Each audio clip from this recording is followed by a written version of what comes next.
Hi, this is Kim Constable and welcome to this week's episode of Strong and Sculpted. I am here as usual with Mr. Mark Getty, and today we are going to be talking about training around injuries. Now, one of the biggest questions that I get asked is from women who have some kind of injury, maybe a lower back pain, they've had a knee replacement, they have some vertebrae which have fused in their back or in their neck, and they want to know how they can still get into the gym, lift heavy weights and sculpt strong bodies. So I thought that I would come to the expert in not only all things body sculpting but also all things injured, because this man has injured himself a few times, I can tell you. So definitely. Mark, thank you so much for being here today. My pleasure, Kim.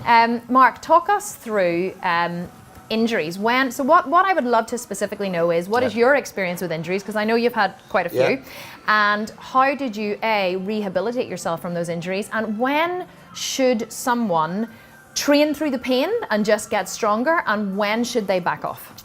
Well, firstly, I tore my tricep completely off the bone, the tendons of my tricep off the bone last September. So actually a year to this date, I was on prep for the Navy Universe 5 weeks out, and I was doing incline dumbbell presses with 60 kilo dumbbells.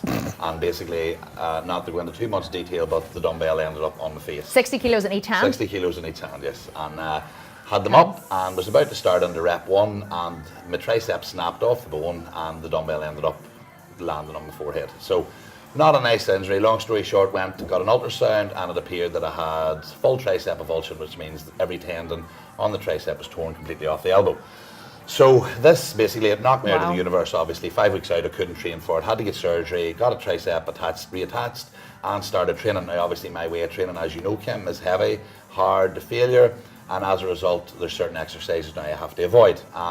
But looking back, it's been a blessing in disguise, because I've had to revamp my training, revamp especially my push day, chest, shoulders, triceps, and try to get more of an engagement into the muscle through mind muscle connection, and then rebuilding it back up there. So 12 months later, here I am, back up to the weight I normally am competing, and getting ready, like I say, for the next universe. So obviously training around injuries totally is there, and I'm actually doing it as a professional. I'm going for one of the most prestigious shows in the world. So if I can do it, anybody can do it. But how do you know how, like after you've had an injury like that, ripping the tricep off the bone, it's not a, it's not a nice thing to do, I can imagine. But how do you know, like, is there some kind of guideline? Do you just listen to your body? How do you know how hard to train, when to push through, when not to push through, when to back off? Like, how did you structure your training after that? I think the first few weeks I knew that it was off. Once I got the surgery and the cast off, I kind of waited for about a couple of months, and I literally went back into the gym. It was actually before Christmas, and I was told not to train again in April. But I went back into the gym just before Christmas, and I thought I'm going to start pushing carriages, no weight, just the machine, and try to get a wee bit of stimulation in the muscle. Done a lot of research and reading into like electrode stimulation, things like that there, and try to stimulate the nerve endings to come back, and obviously trying to push blood in through the muscle. And although tendons are very, they don't hold much blood, they don't have much blood flow, I thought if I loaded the blood in the area, that possibly some of the nutrients and things might It's something I always teach about, get the blood flowing around the muscle, around the injury, and that will heal it. So for the first 2 or 3 months, I literally was lifting no weight. It was just stretching the tricep out, full extension in different areas, and using different machines just to mimic that. No 60 kilogram dumbbells. 60 kilo dumbbells. And still no 60 kilo dumbbells, Yeah. But basically just went in and listened to my body. So if the tricep and the elbow got sore where it didn't, I stopped.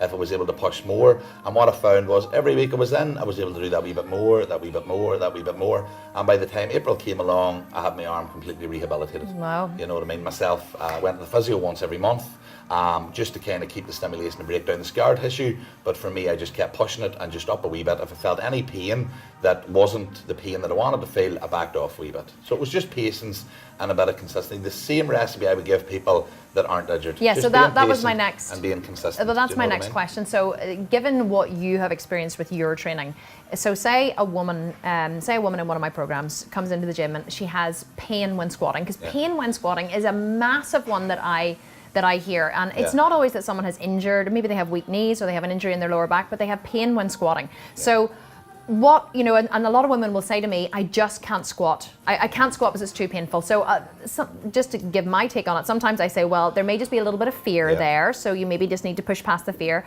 and maybe just build up strength as you go. But what would be your take on it if someone came in and said they can't squat because of pain? The first thing you have to do is you have to distinguish the type of pain. And I'm sorry, but a lot of people take pain as the wrong type of pain. People think in squatting when they go down, they give it a wee tiny jolt and they find a wee bit of pain somewhere, but 9 times out of 10 this could be pain due to incorrect warming up, it could be pain due to tight muscles, it could be pain due to different things being out of line, pains that will come back in if you take a wee bit of care of your body, get regular sports massages, do a bit of stretching, etc, etc.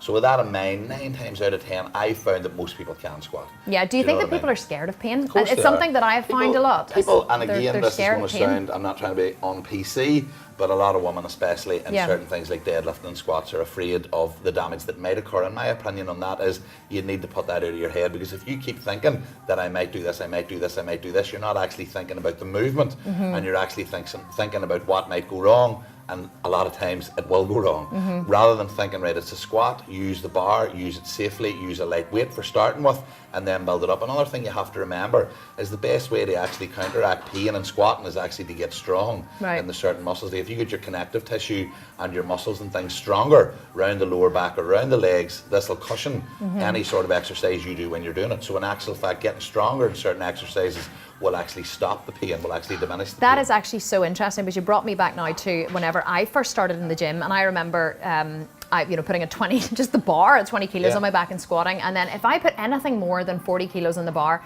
for days afterwards I was crippled with back pain.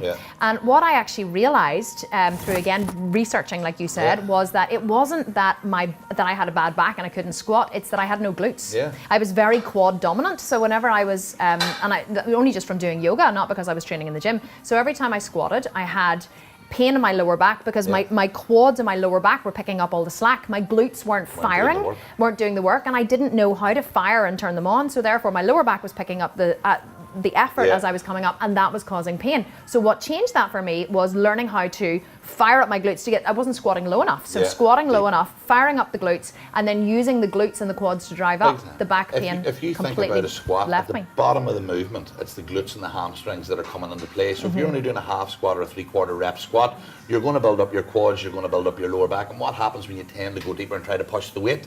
You don't have the muscle in the right areas to do this. You've created imbalances all over the body. These imbalances are going to lead to injuries. They're going to pull the knees potentially out. A lot of knee pain isn't actually sore knees. A lot of knee pain originates because your IT bands and your quads are too tight, your hamstrings are too tight, your lower back's too tight, or your glutes are too tight, or believe it or not, your feet. Sometimes it can be to do with flat-feeted or calves being too tight, in which case sometimes if you're getting pains in the knees, like me, your dorsiflexion in the ankle might not be great enough, in which case putting a small plate under the heel to elevate when squatting will take this away. So your first tip is you need to figure out what kind of pain is it, and where is the pain coming from, and then get it sorted. And then work around it. Tight IT bands are simple. Stretch, foam roll, go to a chiropractor or go to a sports massage and get that rubbed out. For my prep last year before I tore my tricep, my knees were tight, and it was just basically because of the amount of effort I was exerting in leg day that basically I needed the IT bands consistently rubbed out and my glutes rubbed out. But every time I get this done, it got easier and easier week in, week out, and I was able to go back up to heavyweight squatting with no issues in my lower back, no issues in my knees, no issues at all. And I had pains in my knees, and the pains in my knees were from dorsiflexion in the ankles and tight IT bands. Nothing wrong with knees whatsoever. I find that a lot of people give up too quickly as well. They find a little bit of pain and say, oh, I can't squat, I can't do it anymore. They think they can't do it, and as a result they leave it out as I can't squat. When in actual fact, I would say 9 times out of 10 you can squat. Well, let's say someone's scared of squatting, because I know a lot of women, they're scared, especially if they're by themselves. What are some of your top tips for, how to squat safely with a free bar, and what to do if you really are just in the beginning so scared you can't do it? What would you advise? Well, obviously the first thing, make sure your legs are well warmed up. Do you know what I mean? Second thing, you have to think about what you're doing. Sorry, I need to go back. How do you make sure your legs are well warmed up? You can do a few sets of leg extensions to warm up the knees. You can do a few sets of leg curls to warm up the back of the legs. You could do maybe even a few sets of glute bridges to warm up the glutes. Right. Maybe a little bit of stretching. If your knees are really bad, a bit of foam rolling, and then go into squats. You know, firstly start off with a bar. Make sure your stance are right. Make sure that everything's ready to go. Take a good deep breath in, and just literally go right down to the What end. about the arms? Do you believe in putting on the safety arms? You can do, yeah. You could put the safety arms at a bit. The problem I have with the safety arms is most people tend to put them up too high. Right. Do you know what I mean? I'm a big believer that if you go to do it, the best way to get over the fear of something is actually to do it. Yeah. And 9 times out of 10, once you do it once, you'll love it. I know people that have never squatted, start squatting their first set and squat every week now, because it's that sort of they get over that fear and they're into that now of trying to better themselves or trying to beat their weights. And it's one of them exercises that I believe, if done correctly, that you get maximum results out of, you know. But to be fair, I think 90% of what people are in the squat it's in their head. Yeah, it's fair. I really do. What about squatting in the Smith? Because I know whenever you and I train together, you know, we do a lot of Smith squats. And I know there's a lot of evangelists out there, if that's even a word, It is. that say, you know, you should never squat in the Smith. You should always be squatting, free squatting, because you're using more muscles and all the rest of it. What are your thoughts on that? Well, firstly, for the intermediate or the beginner lifter, I think Smith squatting has a big place. Like you said about the fear, the thing about the Smith machine, as you know, it's hooks. So at any step of the movement, it's easy to get back up because you can just hook the bar in and crawl out from under it. So it's a safety factor.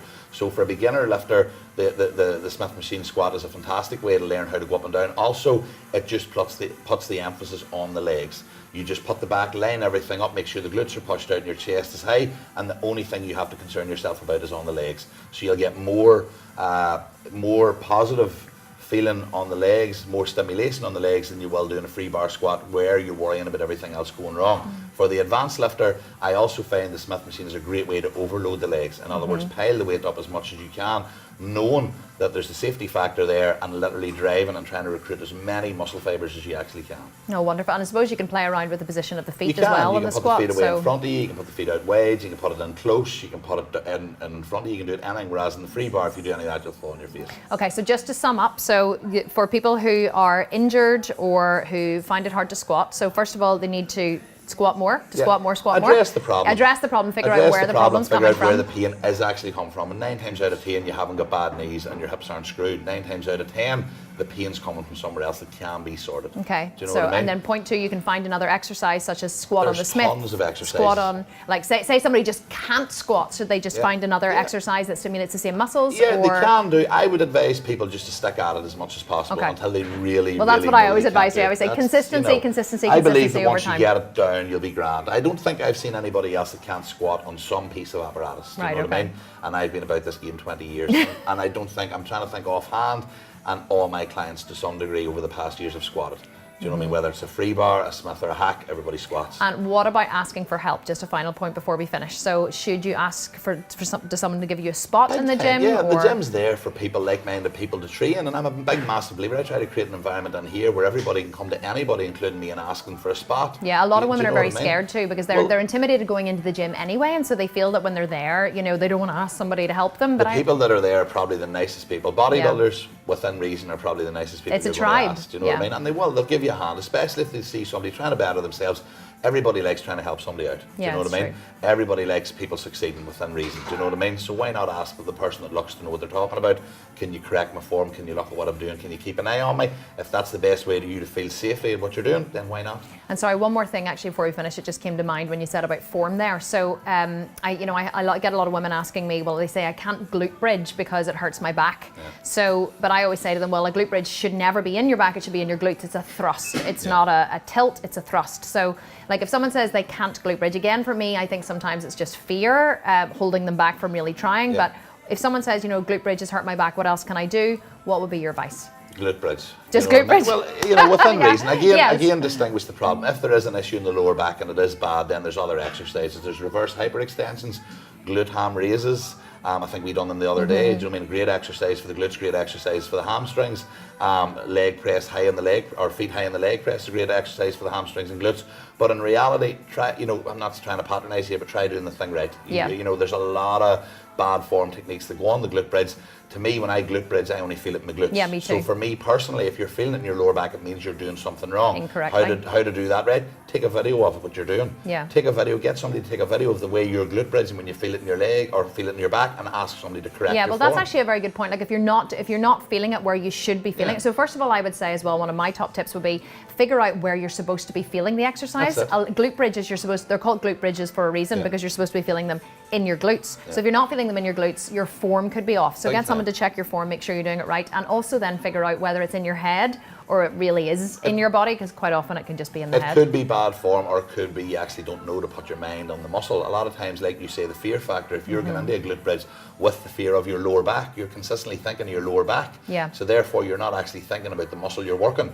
You're tearing through a set of 12 reps and you haven't thought once about your glutes. The same can be said of squats. If you're tearing through a set of squats worrying about your lower back, you might not even think about your legs. Right. By the time you've racked it, you haven't felt it. You know, mind-muscle connection and feeling it in the muscle being worked is a massive part of physique or bodybuilding. Wonderful. Okay, well, Mark, you've been so helpful. Thank you Brilliant. so Thank you much. very much.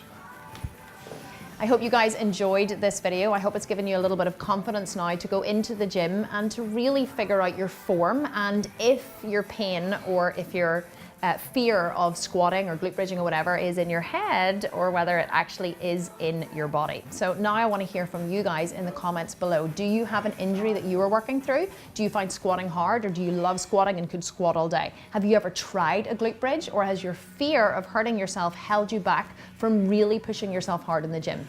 Whatever your experience, we want to hear from you in the comments below. Let's start a conversation there, and I will see you next week on Strong and Sculpted.